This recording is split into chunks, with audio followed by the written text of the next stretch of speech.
الحمد لله نحمده ونستعينه ونستغفره ونعوذ بالله من شرور أنفسنا ومن سيئات أعمالنا من يهده الله فلا مضل له ومن يضلل فلا هادي له وأشهد أن لا إله إلا الله وأشهد أن محمدا عبده ورسوله يا أيها الذين آمنوا اتقوا الله حق تقاته ولا تموتن إلا وأنتم مسلمون يا أيها الناس اتقوا ربكم الذي خلقكم من نفس واحدة وخلق منها زوجها وبث منهما رجالا كثيرا ونساء واتقوا الله الذي تساءلون به والأرحام إن الله كان عليكم رقيبا يا أيها الذين آمنوا اتقوا الله وقولوا قولا سديدا يصلح لكم أعمالكم ويغفر لكم ذنوبكم ومن يطع الله ورسوله فقد فاز فوزا عظيما أما بعد فإن خير الحديث كتاب الله وخير الهدي هدي محمد صلى الله عليه وسلم وشر الأمور محدثاتها وكل محدثة بدعة وكل بدعة ضلالة وكل ضلالة في النار أعوذ بالله من الشيطان الرجيم بسم الله الرحمن الرحيم لله ملك السماوات والأرض يخلق ما يشاء يهب لمن يشاء إناثا ويهب لمن يشاء الذكور أو يزوجهم ذكرانا وإناثا ويجعل من يشاء عقيما إنه عليم قدير رب اشرح لي صدري ويسر لي أمري واحلل عقدة من لساني يفقه قولي رب زدني علما اللهم صل وسلم على نبينا محمد صلی اللہ علیہ وسلم وبارک علیہ۔ محترم حاضرین جمعہ، اسلامی بھائیوں، بزرگوں، نوجوانوں، عزیز بچوں اور پردہ نشین خواتین اسلام، خطبہ مسنونہ کے بعد سورۃ الشورى کی دو مشہور آیتیں آپ کے سامنے پڑھی گئی ہیں۔ انہی دونوں آیتوں کو سامنے رکھ کر آج کی اس خطبہ جمعہ کا موضوع ہے بیٹی ایک عظیم نعمت۔ قرآن مجید کے اندر اللہ رب العالمین نے اور احادیث کے اندر پیارے رسول صلی اللہ علیہ وسلم نے بیٹیوں کی عظمت کے حوالے سے اور اس نعمت پر اللہ کا شکر اور احسان ماننے کے حوالے سے کئی ساری باتیں بیان کی، اور واقعی بیٹی ایک عظیم نعمت ہے، اللہ کا عظیم فضل ہے، اس کا عظیم احسان۔ انسان کو اللہ رب العالمین نے دنیا کے اندر بھیجا تو اسے اولاد والا بنایا۔ حضرت آدم علیہ السلام کا اللہ نے تذکرہ کیا، ان کے ساتھ ان کی بیوی، ان کے جوڑے حوا علیہ السلام کا تذکرہ کیا تو اللہ نے فرمایا وَبَثَّ مِنْهُمَا رِجَالًا كَثِيرًا، ان دونوں کے ذریعے اللہ نے بہت سے مرد اور عورتوں کو دنیا میں پھیلا دیا۔ انہی دونوں کے ملاپ سے اللہ رب العالمین نے انسانوں کو دنیا میں وجود بخشا، اور اللہ رب العالمین نے انسان کی فطرت میں اولاد کی محبت رکھی ہوئی۔ اللہ نے کہا زُيِّنَ لِلنَّاسِ حُبُّ الشَّهَوَاتِ مِنَ النِّسَاءِ وَالْبَنِينَ کہ لوگوں کے دلوں میں بہت ساری چیزوں کی محبت ڈال دی گئی، مزین کر دی گئی۔ انہی میں سے عورتوں کی محبت ہے، اولاد کی محبت ہے، اور اولاد میں بھی جیسا کہ انسانوں کی خواہش ہوتی ہے بیٹوں سے محبت، اللہ تعالیٰ نے اس کا تذکرہ کیا۔ لیکن سورۃ الشورى کی یہ دونوں آیتیں آپ غور کریں، اللہ فرماتا للہ ملک السماوات والارض، اللہ ہی کے لیے آسمان و زمین کی بادشاہت، یخلق ما یشاء، جو چاہتا ہے اللہ پیدا کرتا ہے۔ پھر اس کے بعد اللہ نے کیا کہا یہب لمن یشاء اناثا، اللہ جس کو چاہتا ہے بیٹیاں عطا کرتا ہے۔ سورہ آل عمران کی آیت میں جب اللہ نے فطری محبت کا تذکرہ کیا تو کہا انسان اولاد سے محبت کرتا ہے، لیکن اولاد میں اللہ نے بنات نہیں کا، بنین کا تذکرہ کیا کہ انسان بیٹوں کی خواہش رکھتا ہے، لیکن اللہ نے جب اپنی بات کی تو کہا اللہ کے لیے آسمان و زمین کی بادشاہت ہے، جو چاہتا ہے اللہ پیدا کرتا ہے، یہب لمن یشاء اناثا، انسان کو اللہ تعالیٰ چاہتا ہے تو بیٹیاں عطا کرتا ہے، پہلے بیٹوں کا تذکرہ نہیں کیا۔ انسانوں کی بات آئی تو فطری اعتبار سے انسان بیٹوں سے محبت کرتا ہے، لیکن جب بات اللہ کی آئی تو اللہ نے کہا اللہ جس کو چاہتا بیٹیاں عطا کرتا ہے۔ علامہ ابن قیم رحمہ اللہ ذکر کرتے ہیں اس کے پیچھے وجہ کیا ہے؟ اللہ نے بیٹوں کی محبت کا یا بیٹوں کے دیے جانے کا تذکرہ پہلے نہیں کیا، کہتے اس لیے کہ زمانے جاہلیت میں لوگ لڑکیوں کو بیٹیوں کو پیچھے رکھتے تھے، جب اولاد کی باری آتی تھی، تقسیم کی باری آتی تھی، بیٹا اور بیٹی دیکھنے کی باری آتی تھی، ہر چیز میں بیٹا مقدم ہے، ہر چیز میں بیٹے کو پہلے رکھا ہوا ہے، عورت کو، بیٹی کو، لڑکی کو پیچھے ڈھکیل دیا۔ جب اللہ رب العالمین نے اپنی تقسیم کا اعلان کیا تو اللہ نے ان کو مقدم رکھا، یہ بتلانے کے لیے کہ دنیا والوں جس ذات کو، جس ہستی کو، جس جنس کو، جس مخلوق کو تم پیچھے رکھ رہے ہو وہ اس بات کی مستحق ہے کہ اسے آگے رکھا جائے، اسے مقدم کیا جائے۔ یہ اللہ کے نزدیک بیٹی کی عظمت ہے۔ اللہ نے کہا یہب لمن یشاء اناثا، اللہ جسے چاہتا ہے بیٹی عطا کرتا ہے، وَيَهَبُ لِمَن يَشَاءُ الذُّكُورَ، جسے چاہتا ہے بیٹے عطا کرتا ہے، او يُزَوِّجُهُمْ ذُكْرَانًا وَإِنَاثًا، کہ اللہ جسے چاہتا ہے دونوں عطا کرتا ہے، وَيَجْعَلُ مَن يَشَاءُ عَقِيمًا، اور اللہ جسے چاہتا ہے کچھ نہیں دیتا، إِنَّهُ عَلِيمٌ قَدِيرٌ، اسے پتا ہے کہ کس کو دینا ہے کس کو نہیں دینا ہے، اور جس کو نہیں دیا ہے وہ جانتا ہے، وہ قدرت رکھتا ہے کہ اسے جب چاہوں تب عطا کر سکتا ہوں۔ یہ اللہ رب العالمین نے ان دونوں آیتوں میں اولاد کی نعمت کا تذکرہ کیا، اور اولاد کی نعمت کے تذکرے کے ساتھ ساتھ اللہ نے پہلے بیٹی کو مقدم رکھا، اور ساتھ ہی ساتھ اللہ نے اپنی حکمت بھی بتا دی کہ اللہ جس کو چاہے عطا کرتا ہے، جس کو چاہے نہیں دیتا ہے، جس کو چاہے بہت سالوں کے بعد دیتا ہے، اور جس کو چاہتا ہے نہیں دیتا ہے۔ پیارے نبی صلی اللہ علیہ وسلم کی 11 بیویاں، 10 سے کوئی اولاد نہیں ہوئی آپ صلی اللہ علیہ وسلم۔ یہ بھی ہم اور آپ کو سمجھنا، اس حوالے سے جو خطبہ جمعہ کے اخیر میں انشاءاللہ بات آئے گی کہ ہم اور آپ کے یہاں جو تصور ہے، بطور خاص ہم مسلمانوں کے یہاں بھی اس حوالے سے انشاءاللہ 2-3 باتیں ذکر کی جائیں۔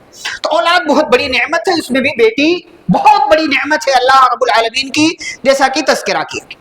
زمانے جاہلیت کے اندر ہوتا کیا تھا ہم سبھی جانتے ہیں۔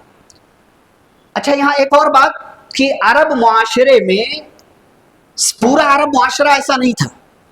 ہمارے ہاں کچھ لوگ یہ سمجھتے ہیں کہ پورا عرب یہی کرتا تھا کہ لڑکیوں کو دفن کرتا تھا، پورا عرب یہ نہیں کرتا تھا۔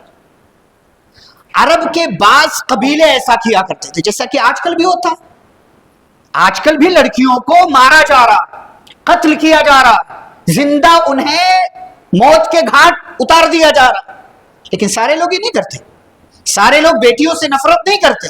ایسے ہی اس زمانے میں بھی تھے، کچھ خاص قبیلے اور علاقے کے لوگ بیٹیوں کو زندہ دفن کر دیا کرتے تھے۔ کچھ دفن تو نہیں کرتے تھے لیکن انہیں کسی بھی طرح کا کوئی حق حاصل نہیں ہوتا تھا، اور کچھ کے یہاں بیٹی صرف استعمال کی چیز ہوتی تھی۔ اسی لیے جب کسی لڑکی کے باپ کا انتقال ہو جاتا تھا تو اس کا چچا اس کے سارے مال پر قبضہ کر لیتا تھا، بیٹی کا، اور جیسے ہی وہ بالغ ہوتی تھی یا تو زبردستی اس کا کہیں نکاح کر دیتا تھا یا تو خود کے نکاح میں اس کو رکھ لیا کرتا تھا۔ یہ حرام طریقے بھی رائج تھے۔ اسی ضمن میں اللہ تعالیٰ نے سورۃ النساء میں کہا وَإِنْ خِفْتُمْ أَلَّا تُقْسِطُوا فِي الْيَتَامَىٰ فَانكِحُوا مَا طَابَ لَكُمْ، اگر تمہیں یتیم لڑکیوں کے سلسلے میں انصاف نہ کر پانے کا ڈر ہے تو انہیں چھوڑو، اور 2 3 4 جن عورتوں سے چاہو تم شادی کر سکتے ہو۔ فَإِنْ خِفْتُمْ أَلَّا تَعْدِلُوا فَوَاحِدَةً، اور اللہ نے کہا اگر پھر بھی انصاف کا خطرہ ہے تو ایک پر اکتفا کرو اور اسی کے ساتھ زندگی کرو۔ تو زمانے جاہلیت میں بیٹیوں کو زندہ دفن کر دیا جاتا تھا۔ اللہ رب العالمین نے قرآن مجید کے اندر کہا وَإِذَا بُشِّرَ أَحَدُهُمْ بِالْأُنثَىٰ ظَلَّ وَجْهُهُ مُسْوَدًّا وَهُوَ كَظِيمٌ، کہ جب ان کو بیٹی کی پیدائش کی خوشخبری دی جاتی تھی. اللہ بشارت کر اللہ بشارت کر بشر بالانثى. اللہ نے کہیں پر بھی پورے قرآن میں بیٹوں کی پیدائش کو بشارت نہیں قرار دی, خوشخبری نہیں قرار دی. اللہ وَإِذَا بُشِّرَ أَحَدُهُمْ بِالْأُنثَىٰ, عورت کی لڑکی کی پیدائش کی خوشخبری کسی کو دی جا رہی ہے, اس کا کیا حال ہے؟ فَلَّ وَجْهُهُ مُسْوَدًّا, اس کا چہرہ سیاہ ہو جاتا, وَهُوَ كَظِيمٌ, غصے کے مارے وہ دانت پیس رہا ہوتا, کاٹ رہا ہوتا, کیا کروں؟ يَتَوَارَى مِنَ الْقَوْمِ مِنْ سُوءٍ, اس برائی, اس نحوست, اس غلطی اور اس بیٹی کی پیدائش کی وجہ سے وہ سوچتا تھا کہ لوگوں کو چہرہ نہ دکھانا پڑے. ایمسکہ علی ہون, رسوائی کے مارے وہ کہیں اپنے آپ کو چھپا لے, ام یدسہ فی التراب, یا زندہ زمین میں دفن ہو جائے. الا ساء ما یحکمون, اللہ کہتا ہے کتنا برا یہ لوگ فیصلہ کرتے. اچھا, اپنے لیے بیٹی کی پیدائش قابل قبول نہیں تھی, لیکن اللہ کے بارے میں انہی مشرکین کا غلط عقیدہ تھا. یہی مشرکین اللہ کے تعلق سے کہتے تھے وَجَعَلُوا لِلَّهِ الْبَنَاتِ سُبْحَانَهُ, مشرکین اللہ کے لیے بیٹیاں بناتے تھے, کہتے ہیں اللہ کی بیٹیاں ہیں, یہ فرشتے جو ہے نا یہ اللہ کی بیٹیاں ہیں. یعنی اپنے لیے جو ذات پسند نہیں ہے اس ذات کو اللہ تعالیٰ کے ساتھ جوڑا جا رہا ہے. یہ مشرکین مکہ کا رویہ ہے کہ اپنے لیے بیٹیاں پسند نہیں ہیں, لیکن اللہ کے لیے کیا کہہ رہے ہیں, یہ فرشتے اللہ کی بیٹیاں ہیں. اللہ نے کہا وَجَعَلُوا لِلَّهِ الْبَنَاتِ سُبْحَانَهُ وَلَهُمْ مَا يَشْتَهُونَ, ان کی جو خواہش ہے وہ کریں گے. پھر اس کا تذکرہ کیا کہ ان کے ہاں بیٹی پیدا ہو رہی ہے تو خود کا چہرہ چھپا کر کے پھر رہے ہیں, رسوائی سمجھ رہے. أَلَا سَاءَ مَا يَحْكُمُونَ, کتنا برا فیصلہ ہے کہ اللہ کے لیے بیٹیاں اور اپنے لیے بیٹیاں پسند نہیں ہیں. یہ اللہ رب العالمین نے تذکرہ کیا. اور پیارے نبی صلی اللہ علیہ وسلم نے حدیث میں بیان فرمایا ان اللہ حرم علیکم حقوق الامہات ووعد البنات, لوگوں سنو, اللہ نے تمہارے اوپر ماؤں کی نافرمانیاں حرام قرار دی ہیں. ووعد البنات, لڑکیوں کو زندہ دفن کرنا اللہ نے حرام قرار دیا ہے. اور زندہ دفن کرنا صرف یہ نہیں ہے کہ آپ اسے لے جا کر کے قبر کے حوالے کر دیں, زندہ دفن کر دینا یہ بھی ہے کہ آپ جیسے بیٹے کی پیدائش پر خوشی مناتے ہیں ایسے ہی بیٹی کی پیدائش پر آپ خوشی نہ منائیں. جیسے آپ بیٹے کی پیدائش پر شاندار طریقے سے لوگوں کو عقیقے کی دعوت دیتے ہیں, زندہ دفن کرنا یہ بھی ہے کہ بیٹی کی پیدائش کے بعد ویسے ہی شاندار طریقے سے آپ عقیقہ نہ کریں. بیٹی کو زندہ دفن کر دینا یہ بھی ہے کہ آپ بیٹے کے ساتھ وہ سلوک کریں جس کا بیٹا مستحق ہے, لیکن آپ بیٹی کے ساتھ وہ سلوک نہ کریں جس کی بیٹی مستحق ہے. یہ بھی زندہ دفن کرنے کے دائرے میں. ہم اور آپ کیا انصاف نہیں ہے, انصاف نہیں ہے. اگر اولاد زندہ ہے, آپ جو بیٹے کو دے رہے ہیں وہی آپ کو بیٹی کو بھی دینا ہوگا. زندہ رہتے ہوئے انصاف کرنا ہے آپ کو. اور بہت سے علماء نے کہا یہاں پر جب عید کا موقع آتا ہے ہم عید ہی دیتے ہیں, یہاں پر بھی تفریق ہو جاتی ہے بعض دفعہ. بیٹے کو اتنی عیدی, بیٹی کو اتنی عیدی, اولاد ہے یہ تحفہ دے رہے ہیں, یہاں بھی فرق نہیں کرنا. یہ علماء کی بات میں بیان کر رہا ہوں آپ کے ساتھ. یہاں بھی ہمارے یہاں یہ تفریق, زندہ رہتے کوئی تفریق نہیں.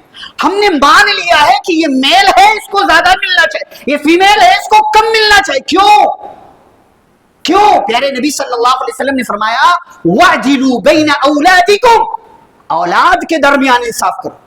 اللہ نے, پیارے نبی صلی اللہ علیہ وسلم نے بیٹوں کا نام نہیں لیا کہ بیٹوں کو زیادہ دو. ہاں, جب انتقال ہو جائے گا, وراثت تقسیم ہوگی, پھر وہاں وہ قاعدہ چلے گا جو وراثت کا قاعدہ ہے, جو جائیداد کے بٹوارے کا قاعدہ. لیکن اگر اولاد زندہ ہے, کچھ آپ دے رہے ہیں تو جیسے آپ بیٹے کو دے رہے ہیں ایسے ہی بیٹی کو بھی دینا پڑے گا. اور اس حوالے سے ایک اور بات ابھی اخیر میں انشاءاللہ ہے کہ جو ہمارے یہاں ناانصافی والا معاملہ چل رہا ہے, تو ہماری شریعت نے بیٹی کو بہت اونچا مقام دیا ہے, بیٹی کو نعمت گردانا ہے. اور بیٹی کو جو زندہ دفن کیا جاتا تھا اس کو حرام قرار دیا, ہمیں ڈرایا, کہا وَإِذَا الْمَوْءُودَةُ سُئِلَتْ بِأَيِّ ذَنبٍ قُتِلَتْ. آپ اللہ تعالیٰ فرماتا ہے کہ جب زندہ دفن کی گئی لڑکی سے پوچھا جائے گا کس گناہ کے بدلے اسے قتل کیا گیا. آپ سوچیں, جرم لڑکی کا نہیں ہے, جرم لڑکی کا نہیں, لڑکے کے باپ کا جرم ہے, لڑکی کی ماں کا جرم ہے. زندہ دفن کرنے والے کا جرم ہے، لیکن سوال کس سے کیا جا رہا ہے؟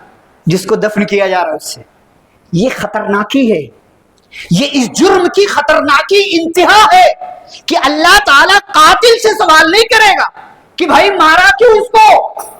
جس کو قتل کیا گیا ہے اس سے سوال کیا جائے گا، بتا تیرا جرم کیا تھا، تیرا جرم کیا تھا کہ جرم کے بدلے تجھے قتل کیا گیا۔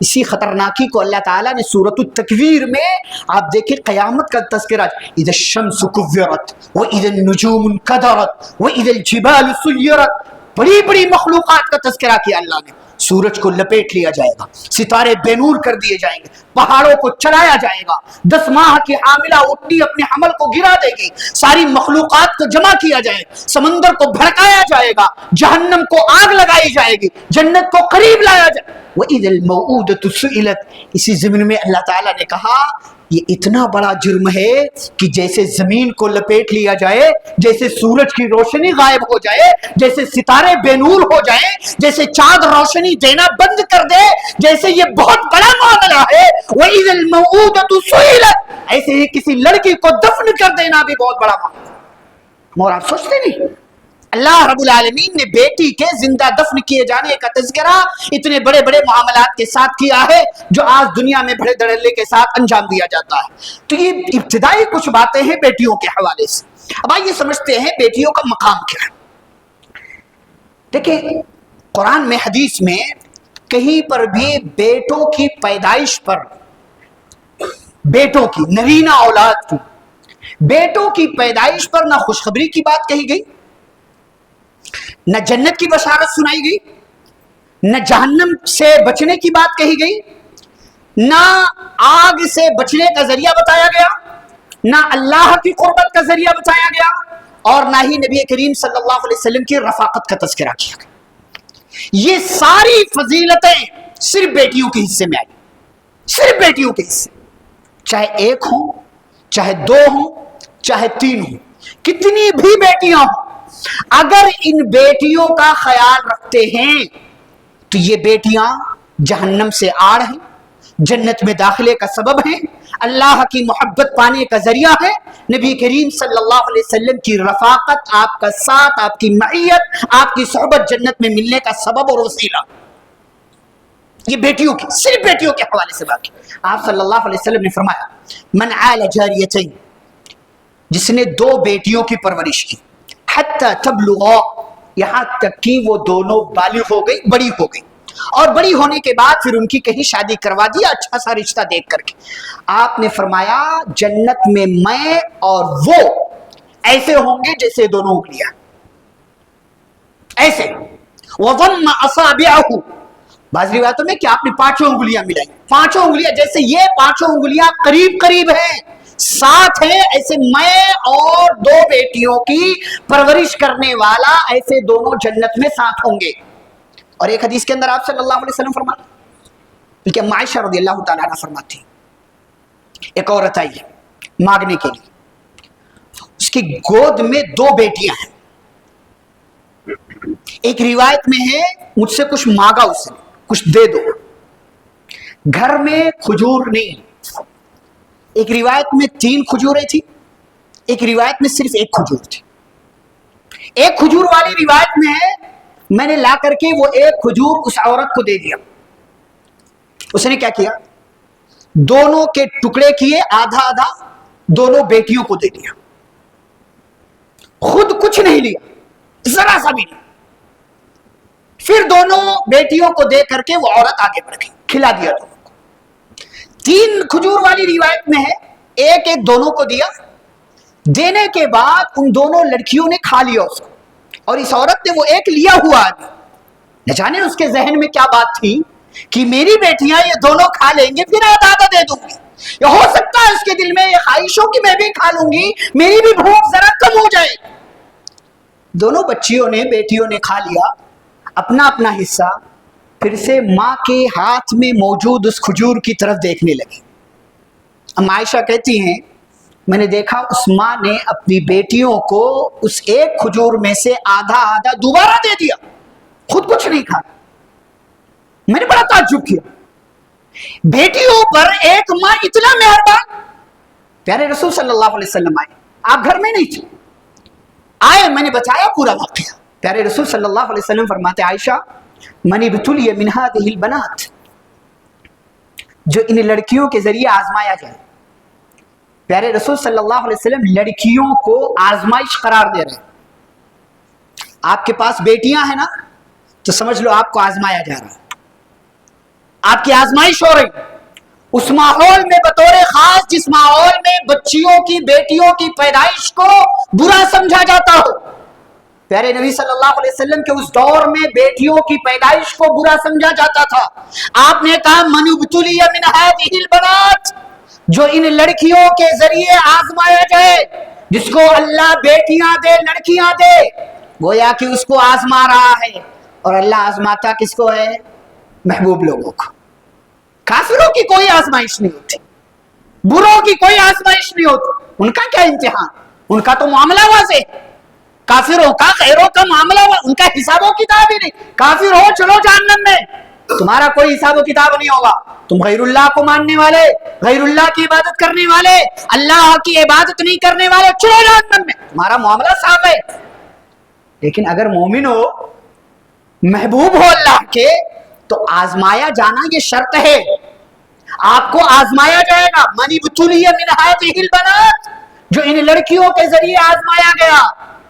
آپ نے فرمایا پھر وہ اس آزمائش میں کامیاب ہوتا ہے. فأدبهن, بچیوں کو ادب سکھاتا ہے, تہذیب سکھاتا ہے, پڑھاتا ہے, سنوارتا ہے, ان کا مستقبل بناتا ہے, یہاں تک کہ وہ بالغ ہو گئی, ان کی کہیں شادی کر دیتا. کن لہ سترا من النار, یہی لڑکیاں اپنے والدین کے لیے قیامت کے دن جہنم سے آڑ اور رکاوٹ بن جائیں گی. آپ بتائیں کوئی حدیث جس میں بیٹوں کی پیدائش پر, ان کی تربیت پر, اور ان کو سکھانے, پڑھانے, بنانے, سنوارنے پر یہ فضیلت پیارے نبی صلی اللہ علیہ وسلم نے بیان کی. یہ مقام ہے لڑکیوں کا, یہ لڑکیوں کی عظمت ہے. اور عظمت سمجھنا ہے, آگے بڑھتے ہیں ہم لوگ. آپ کو پتا ہے عرب والوں کی زندگی میں نبی کریم صلی اللہ علیہ وسلم کی تعلیمات کا اثر کیا ہوا؟ وہی لوگ جو لڑکیوں کو زندہ دفن کر دیتے تھے, جب انہیں نبی صلی اللہ علیہ وسلم نے بتایا کہ لڑکیاں بوجھ نہیں ہیں, لڑکیاں آر نہیں ہیں, لڑکیاں شرم کا باعث نہیں ہیں, لڑکیاں یہ آپ کے سر کو جھکانے والی نہیں ہے, لڑکیاں نعمت ہیں, احسان ہے, اللہ کا فضل ہے. وہی عرب والے ایسے بن گئے کہ اپنی بیٹیوں کی تربیت کرنا تو کر ہی رہے, دوسروں کی بیٹیوں کو بھی گود لینے کے لیے تیار ہو جایا کرتے تھے. اور ان کے ہاں کوئی عیب کی بات نہیں تھی. یہ نبی صلی اللہ علیہ وسلم کی تعلیمات کا اثر ہوا. ہمارے اوپر کتنا اثر ہوتا, ایک کے بعد دو کے بعد تیسری آ جائے تو وہ عورت بیچاری بری ہو جاتی ہے, وہ عورت کو منحوس سمجھنے لگ جاتے ہیں. یہ ہمارا کلچر ہے, یہ ہماری تہذیب ہے جس کو ہم اختیار کر رہے ہیں. انبیاء کرام بیٹیوں والے تھے. حضرت لوط علیہ السلام کی خالی بیٹیاں تھیں. جب وہ قوم کے لوگ آئے, فرشتے نوجوان کی شکل میں حضرت لوط علیہ السلام کی بستی میں خوبصورت نوجوان بن کر کے, قوم کے لوگوں نے چاہا ان سے ہم اپنی خواہش کو پوری کریں گے. حضرت لوط علیہ السلام آئے, انہیں ڈرایا, سمجھایا, کہا اولائی بناتی ہن اطہر لکم, میری قوم کے لوگوں یہ میری بچیاں ہیں, نکاح کرو, لے جاؤ, ان سے اپنی خواہش کو پوری کرو. یہ کیا بات ہوئی کہ تم مردوں سے اپنی خواہش کو پوری کر رہے ہو؟ حضرت لوط علیہ السلام بیٹیوں والے, حضرت شعیب علیہ السلام بیٹیوں والے, ہمارے اور آپ کے پیارے رسول صلی اللہ علیہ وسلم بھی بیٹیوں والے. 3 بیٹے ہوئے, تینوں کی بچپن میں وفات ہوئی. 4 بیٹیاں بڑی ہوئی. ما کان محمد ابا احد من رجالکم, محمد صلی اللہ علیہ وسلم تم میں سے کسی بھی مرد کے باپ نہیں. آپ کی لڑکیاں تھیں, بیٹیاں تھیں, 4 بیٹیاں بڑی ہوئی, زینب, رقیہ, ام کلثوم, فاطمہ. اب ان چاروں کے ساتھ پیارے نبی صلی اللہ علیہ وسلم کا معاملہ دیکھیے, کائنات کے امام کا معاملہ دیکھیے, اپنے آئیڈیل اور اپنے جو ہے اسوہ, قائد اور جو نمونہ ہے ہمارے لیے, ان کی مثال دیکھیے, ان کا طریقہ دیکھیے. زینب رضی اللہ تعالی عنہ سے آپ کو بڑی محبت ہے. آپ نے نکاح کر دیا ابو العاص بن ربیع سے. ابو العاص مسلمان نہیں ہوئے, ابو العاص مسلمان نہیں ہوئے. جنگ بدر میں قیدی بنا کر کے لائے گئے. جنگ بدر میں جب قیدی بنا کر کے لائے گئے اور فیصلہ یہ ہوا کہ جو پڑھنا لکھنا جانتا ہے وہ مدینے کے بچوں کو پڑھنا لکھنا سکھا دے، اور جو نہیں پڑھنا لکھنا جانتا ہے وہ فدیہ دے کر کے اپنے آپ کو چھڑا سکتا ہے، آزاد کر سکتا ہے۔ ابو العاص بن ربیع کو چھڑانے کے لیے حضرت زینب رضی اللہ تعالی عنہ پیارے نبی صلی اللہ علیہ وسلم کی بیٹی نے اپنے شوہر کو چھڑانے کے لیے وہ ہار بھیج دیا جو ہار اماں خدیجہ رضی اللہ تعالی عنہ نے شادی کے موقع سے اپنی بیٹیا کو دیا تھا۔ یہ ہار جب آیا پیارے نبی صلی اللہ علیہ وسلم کے پاس، نبی رونے لگے۔ نبی کی محبت دیکھیے بیٹی سے بھی اور بیوی سے بھی۔ وہ بیوی جو وفات پا چکی ہے، 5 سال ہو چکے وفات پائے ہوئے بیوی کو، اور اسی بیوی کی بیٹی، خود نبی کی بیٹی زینب رضی اللہ تعالی اپنے شوہر کو چھڑانے کے لیے ہار بھیج رہی۔ یہ ہار وہ ہے جو ماں نے شادی کے موقع سے دیا تھا، لیکن شوہر کو چھڑانا ہے، یہی مال ہے بھیجا۔ پیارے نبی صلی اللہ علیہ وسلم رونے لگے۔ آپ کو وہ ہار یاد آیا، ہار یاد آیا تو بیوی خدیجہ بھی یاد آئی، ہار دیکھا تو زینب رضی اللہ تعالی عنہ کی بے بسی بھی یاد آئی، ہار دیکھا تو زینب رضی اللہ تعالی عنہ کے گھر کے ماحول کا جائزہ لیا نبی نے، اور صحابہ سے اجازت مانگا، میرے صحابہ اجازت ہو تو ابو العاص کو آزاد بھی کر دیا جائے اور ساتھ میں یہ ہار بھی زینب کو واپس کر دیا جائے۔ پیارے نبی صلی اللہ علیہ وسلم نے ابو العاص کو رہا کر دیا، اور ابو العاص کی بیوی اپنی بیٹی زینب رضی اللہ تعالی عنہ کو بھی رہا کر دیا، اور جو وہ ہار ان کو واپس کر دیا۔ لیکن ابو العاص کو نصیحت کیا اور کہا دیکھو جا رہے ہو، لیکن مکہ جاتے ساتھ ہی میری بیٹی زینب کو مدینہ بھیج دینا، کیونکہ ابھی تک زینب رضی اللہ تعالی عنہ مکے میں تھی، ہجرت کر کے آنے کی اجازت ابو العاص نے نہیں دیا تھا۔ پھر بعد میں ابو العاص مسلمان ہوئے اور پھر جو ہے انہوں نے اسلام قبول کیا، صحابی ہوئے، اور جب ان کی وفات ہو گئی، ان کی وفات کے چند مہینوں کے بعد ہی حضرت زینب رضی اللہ تعالیٰ عنہ کی بھی وفات ہوئی۔ میں کہنا یہ چاہ رہا ہوں میرے بھائیوں کہ بیٹی سے پیارے نبی صلی اللہ علیہ وسلم کی محبت دیکھیے کہ آپ بیٹی کی محبت کو دیکھ بھی رہے ہیں، اس کا اظہار بھی کر رہے ہیں، شادی ہو چکی ہے، بیٹی کہیں اور جا چکی ہے، لیکن بیٹی کا اتنا خیال رکھ رہے ہیں کہ آپ صلی اللہ علیہ وسلم رو رہے ہیں، آپ صلی اللہ علیہ وسلم صحابہ سے اجازت مانگ رہے ہیں اس بیٹی کو اپنے پاس لانے کے لیے۔ ابو العاص کو کہہ رہے ہیں کہ مکہ جاؤ، میری بیٹی کو فوراً یہاں میرے پاس مدینے بھیج دینا۔ اور یہی بیٹی ہے کہ بیٹی کی بیٹی سے بھی پیارے نبی صلی اللہ علیہ وسلم کو کہا، بیٹیاں پھول ہوا کرتی ہیں، آنگن کی کلی ہوا کرتی ہیں، بیٹی کی بیٹی سے بھی پیارے نبی صلی اللہ علیہ وسلم کو اتنی محبت ہے زینب کی بیٹی امامہ سے کہ نبی سجدے میں جا رہے ہیں، نماز پڑھا رہے ہیں، صحابہ کی امامت کروا رہے ہیں، امامہ کو آپ نے کندھے پر بٹھا رکھا ہے۔ یہ نواسی سے بیٹی کی بیٹی سے پیارے نبی صلی اللہ علیہ وسلم کی محبت۔ اور آگے بڑھیں، رقیہ رضی اللہ تعالیٰ عنہ کی شادی نبی صلی اللہ علیہ وسلم نے عثمان رضی اللہ تعالیٰ عنہ سے کر دی۔ عثمان رضی اللہ تعالیٰ عنہ کی یہ بیوی، نبی صلی اللہ علیہ وسلم کی یہ بیٹی جنگ بدر کے موقع سے وفات پا گئی۔ آپ صلی اللہ علیہ وسلم کو بڑا غم ہوا، آپ نے اپنی ایک اور بیٹی عثمان رضی اللہ تعالیٰ عنہ کے عقد میں دے دیا۔ 2 بیٹیاں آپ نے ایک ایسے انسان کے حق میں عقد میں دے دیا جس سے فرشتے بھی حیا کرتے ہیں، جو اسلام کی مدد کرنے والا ہے، جو پیارے نبی صلی اللہ علیہ وسلم کا ساتھ دینے والا ہے، جس کے مال نے اسلام کو، مسلمانوں کو، نبی کو بہت فائدہ پہنچایا۔ اور آپ صلی اللہ علیہ وسلم نے کہا عثمان اگر میرے پاس ایک اور بیٹی ہوتی میں اپنی وہ بیٹی بھی تمہارے عقد میں، تمہارے نکاح میں دے دیتا۔ پیغام یہ ہے بیٹیوں کا نکاح صحیح جگہ کرو، اچھی جگہ کرو، دیکھ کر انتخاب کرو اپنی بیٹی کے لیے جوڑا، جیسا کہ پیارے نبی صلی اللہ علیہ وسلم نے انتخاب کیا۔ اور آپ کی لاڈلی چہیتی چھوٹی پیاری بیٹی فاطمہ رضی اللہ تعالی عنہ، ہم سبھی جانتے ہیں نبی ان سے محبت کا اظہار کیا کرتے تھے۔ ہمارے ہاں والدین کو اپنی اولاد سے محبت کرنے کا اظہار نہیں آتا، کرنے کا طریقہ نہیں آتا۔ کتنی مرتبہ آپ اپنی اولاد کو گلے لگا کر کے کہتے ہیں بیٹا مجھے تجھ سے بڑی محبت ہے۔ بیٹی کو کتنی بار گلے لگا کر کے آپ کہتے ہیں میری بیٹی تو میرے جگر کا ٹکڑا ہے، کہتے ہیں، کبھی مذاق میں کہہ دیا، ہنسی میں کہہ دیا تو کہہ دیا۔ نبی اپنی بیٹی کو کرے فاطمہ بضعۃ منی، فاطمہ میرے جگر کا ٹکڑا ہے۔ یہ بات کسی باپ نے کہی بیٹی سے؟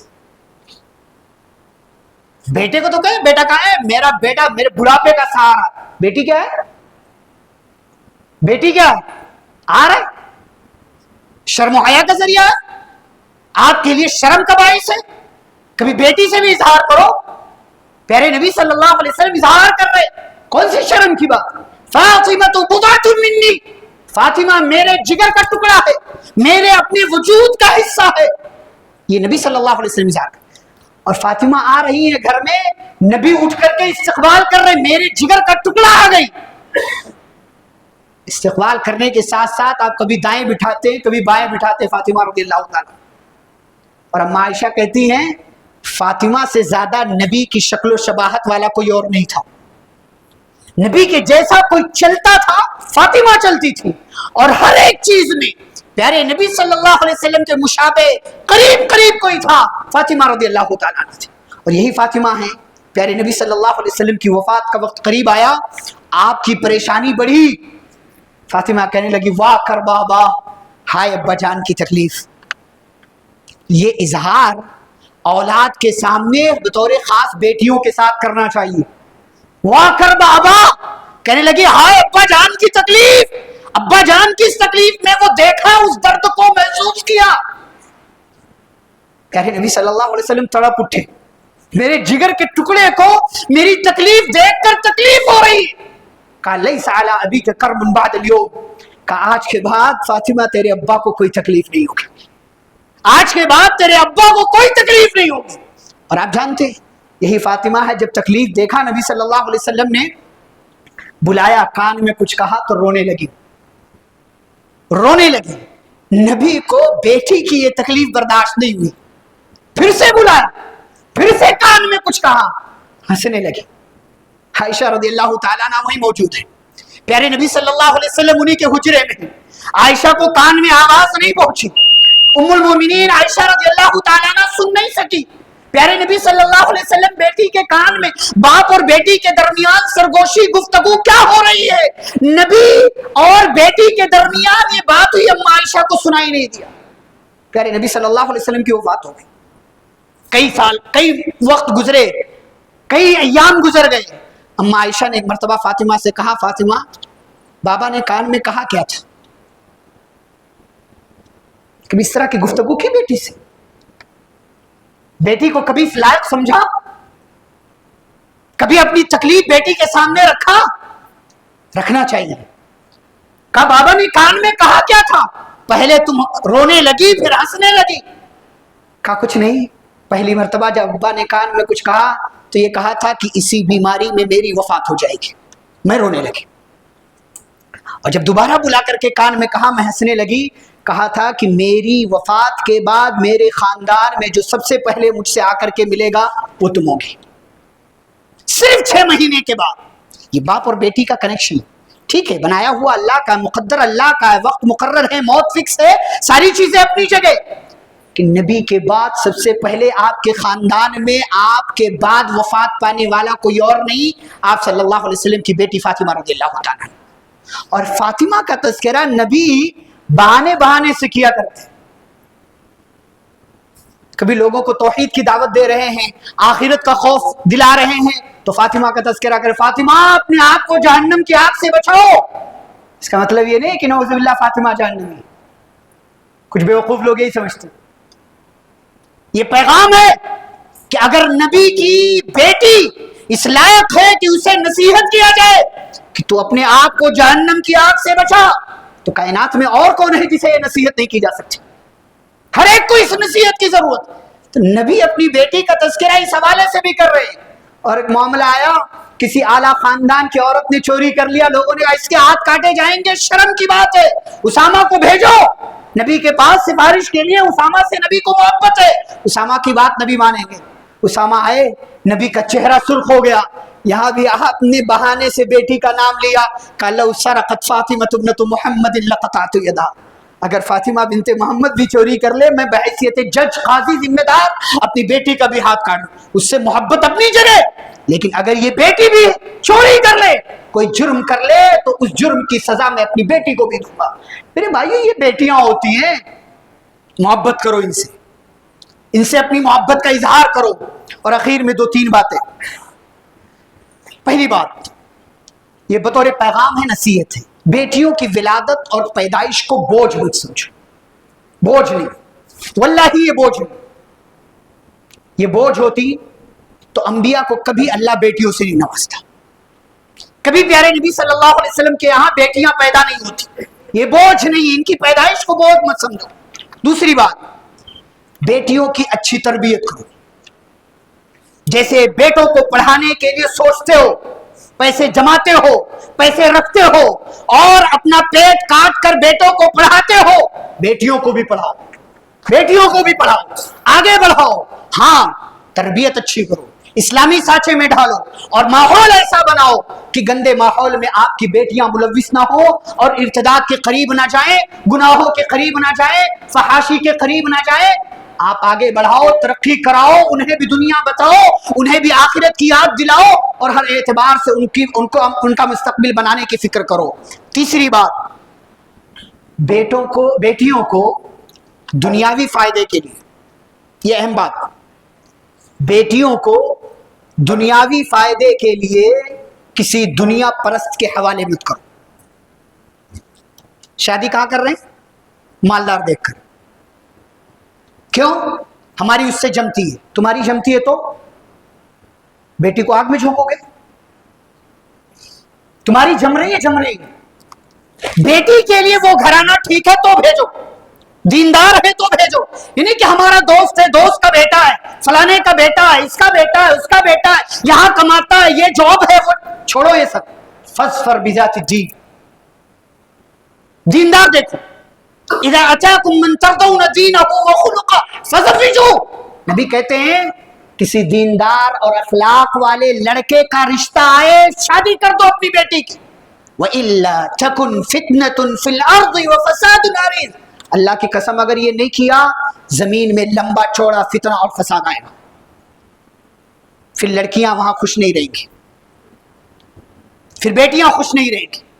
اس لیے دنیاوی فائدے کے لیے، کیا یار میرا دوست ہے، دوستی نہیں جائے گی، مال آ جائے گا، میرا کاروباری پارٹنر ہے، فلاں ہے، یہ ہوگا وہ ہوگا، فلاں بہت پہچان والا نیتا ہے، سیٹ ہے، بہت عہدے والا ہے، ذمہ دار ہے، آگے چل کر کے میرا کام بنا دے گا، یہاں کام بگڑے گا تو کام نپٹ جائے گا۔ نہیں، یہ سب نہیں۔ بیٹیوں کو اس آگ میں مت جھونکو، آپ اپنا دیکھو لیکن بیٹی کا مستقبل بہترین بناؤ اور اچھی جگہ شادی کرو، دیندار گھرانہ دیکھ کر۔ پھر بھی اگر برا نکل جاتا ہے تو قسمت ہے، اللہ کی مرضی۔ اور ایک اور بات، بہت اہم بات، کچھ لوگ سمجھتے ہیں شادی کر دیا معاملہ ختم، بیٹیاں پرایا دھن ہوتی ہیں، کہتے ہیں یہ غیروں کی، ہندوؤں کی تہذیب کے ساتھ رہ رہے کہ بیٹیاں پرایا دھن ہوتی۔ کون سا دھن ہوتی ہے؟ کس نے کہا بیٹیاں پرایا دھن ہوتی؟ بیٹیاں اپنا دھن ہوتی ہیں، یہ آپ کا سرمایہ ہے، یہ آپ کی اپنی بیٹی ہے، آپ کا اپنا خون ہے۔ اگر آپ کی وفات ہوئی، گرچہ وہ سسرال میں ہے لیکن آپ کے مال سے حصہ اس کو ملے گا، اور اگر وہ اکیلی ہے اولاد میں آپ کے مال سے آدھا مال اس کو ملے گا۔ وَإِنْ كَانَتْ وَاحِدَةً فَلَهَا النِّصْفُ، اگر بیٹی اکیلی ہے اس کو آدھا مال ملے گا، اور اگر دو بیٹیاں ہیں آپ کے کل مال میں سے 2/3 مال اس کو جائے گا، ان دونوں کو، 2 سے زیادہ ہیں، 3 ہیں، 4 ہیں، 2/3 مال ملے گا۔ اور اگر بیٹیوں کے ساتھ بیٹے ہیں تو للذکر مثل حظ الانثیین کا قاعدہ چلے گا کہ 2 بیٹیوں کے برابر ایک بیٹے کو حصہ ملے گا۔ کس نے کہا بیٹیاں پرایا دھن ہوتی؟ اس کے باپ کا انتقال ہو جائے اس کو حصہ ملے گا، اس کی ماں کا انتقال ہو جائے اس کو حصہ ملے گا، اس کے بھائی کا انتقال ہو جائے، بھائی کی کوئی اولاد نہیں ہے اس کو اس بہن کو حصہ ملے گا۔ کس نے کہا بیٹیاں پرایا دھن ہوتی؟ آپ کو پتہ ہے انہی بیٹیوں کو دیکھ کر کے آسمان سے وراثت کا قانون نازل ہوا تھا۔ سعد بن ربیع کی وفات ہو گئی رضی اللہ عنہ، مدینے کے سب سے مالدار صحابی، ان کی وفات ہو گئی، بہت مال تھا ان کے پاس، 2 بیٹیاں تھیں، ایک بیوی اور ایک بھائی تھا۔ بھائی نے پورے مال پر قبضہ کر لیا۔ سعد بن ربیع کی بیوی اور ان دونوں بیٹیوں کی ماں نبی کے پاس آئی، کہ اللہ کے نبی، ہاتانی ابنتا سعد، یہ سعد کی دونوں بیٹیاں ہیں، سعد نے بہت مال چھوڑا ہے اور اب ہمارے پاس کوئی مال نہیں بچا، سارے مال پر سعد کے بھائی نے قبضہ کر لیا ہے، ان دونوں بیٹیوں کا مستقبل کیا ہوگا؟ باپ کے مال میں سے حصہ نہیں پائیں گے۔ نبی کے پاس کوئی جواب نہیں تھا کیونکہ وراثت کا قانون نازل نہیں ہوا تھا. اللہ نے آسمان سے قرآن کی آیتیں نازل کی، وراثت کی ساری آیتیں، کہا مردوں کو حصہ ملے گا، عورتوں کو ملے گا، عورت کو اتنا، مرد کو اتنا، پوری تفصیل اللہ نے بیان کی. ایک اور بات بتاؤں آپ کو، بہت پوائنٹ کی بات. ہمارے یہاں لوگوں کو یہ لگتا ہے کہ باپ کی وفات ہو گئی تو وراثت کا اصل مستحق بیٹا ہے، جبکہ بیٹے کا وراثت میں کہیں نام نہیں ہے. اسے لکھ لو، بیٹے کا وراثت کے چارٹ میں کہیں نام نہیں. پتہ ہے بیٹے کو کیا ملتا ہے؟ بچا ہوا ملتا. ایک آدمی کا انتقال ہوا، اس کی ایک ماں ہے، اس کا ایک باپ ہے، اس کی ایک بیوی، اس کا ایک بیٹا ہے. 4 لوگ، باپ، ماں، بیوی، ایک بیٹا. اب لوگوں کو کیا لگتا ہے پہلے بیٹے کو ملے گا، سائڈ رہ گئی. باپ 6واں حصہ، ماں 6واں حصہ، بیوی کو 1/8 8واں حصہ. ان تینوں کو دینے کے بعد اب جو بچے گا وہ اس بیٹے کا ہے. وہ چاہے کم بچے زیادہ بچے، بچا ہوا مال بیٹا پاتا ہے. باقی سارے وارثین کو دینے کے بعد ہمارے یہاں لگتا ہے کہ بیٹا کو پہلے دیا جائے گا. اچھا یہی آپ بیٹے کو ہٹا کر بیٹی رکھ لو، باپ ہے، ماں ہے، بیوی ہے، ایک بیٹی ہے. اب آپ حساب لگاؤ، باپ کا 6واں حصہ، ماں کا 6واں حصہ، اور بیوی کا جو ہے 8واں حصہ، اور بیٹی کا آدھا